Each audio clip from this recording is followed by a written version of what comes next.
right, we are here with legendary, I want to make sure I get this right from the trailer, legendary visionary director of 300, is that correct? Is that right? Something like that.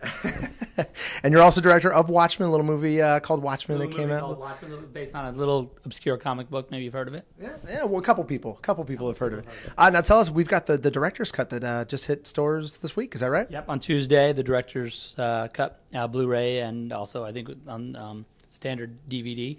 Yeah, and it includes a bunch of craziness that we put together for, as well as my cut. You know, that's I think the big thing is that we were under a lot of pressure to make the movie shorter just for practical purposes, but I think that the longer version is cooler. Right. Now, I actually caught the film in theaters. I went over to Man's Chinese, and it was a packed house. It was awesome.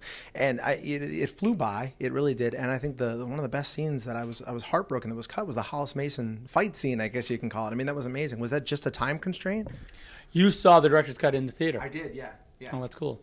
Yeah, it was a time thing. That's all it was. And we were like, what could give? What doesn't?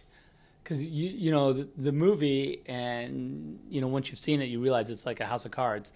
You pull one thing out, and it has a huge ripple effect. And so, Hollis was the only thing that didn't really affect. I mean, it does, but in a smaller way, the main characters. So right. Now, people are calling it, you filmed the unfilmable. I mean, and you pulled it off. You absolutely did. I mean, have you gotten a lot of backlash? Have you gotten more praise than backlash? I mean, of course, we're nerds, so everyone's going to. I mean, I think that I'm really happy with the response of the movie, and I really am happy with the way the director's cut's being received. I think a lot of people who had thrown shade on the movie have kind of, done a 180 on the director's cut, which I think is pretty cool. And I mean, I'm and so for me, it's it's a labor of love in a lot of ways. So, but I've been really happy actually with the response to the movie. Yeah.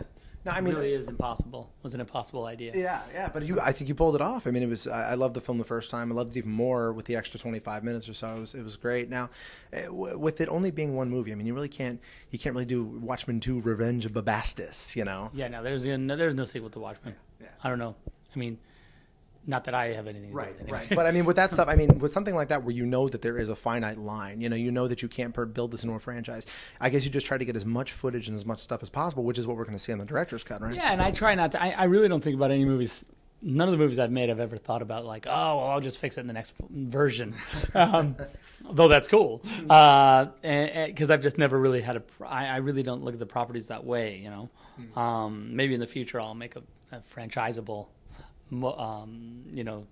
movie, but I just think for now we just really try and it's exactly as you say, just just get it, kill as many as you can and get out, that's kind of how we do it. So it's but it's fun. I think that it's always a labor of love, and people say whatever they want about Watchmen, but everyone who worked on it, that movie it was a massive undertaking, and everyone worked super hard, and we basically made a giant low-budget movie, a giant student film on steroids, because it really was every single thing. We had over 200 sets in the movie, which is crazy.